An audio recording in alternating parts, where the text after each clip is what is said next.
ابتدا سے اس اجتماع تک، اس وعدے سے، اس ارادے تک، اس فیصلے سے، اس حوصلے تک، اسی کے درمیان مسلمانان بر صغیر کی تمام داستان، تمام تاریخ بسی ہوئی ہے۔ سوال یہی ہے کہ آخر ان لوگوں کو، ان کی اولادوں کو پاکستان بچانے کی جدوجہد کیوں شروع کرنی پڑی؟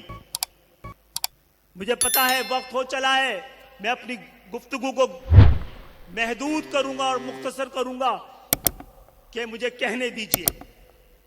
خواتین و حضرات، ہم بڑے خوش نصیب تھے کہ ہمیں آزادی نصیب ہوئی، ہم بڑے بد نصیب ہیں کہ ہم نے اپنی آزادی کی قدر نہیں کی۔ اس ملک میں دیکھا ہے کہ 100 سے زائد سیاسی جماعتیں ہیں، سینکڑوں ہزاروں کارکنان ہیں،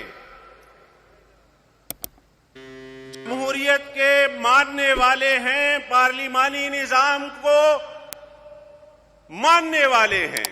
کوئی دائیں بازو کی سیاست کرتا ہے، کوئی بائیں بازو کی سیاست کرتا ہے، لیکن ایسا کبھی کسی سیاسی جماعت کے کارکنان کے ساتھ نہیں ہوا جو ایم کیو ایم کے کارکن کے ساتھ ہوتا رہا ہے۔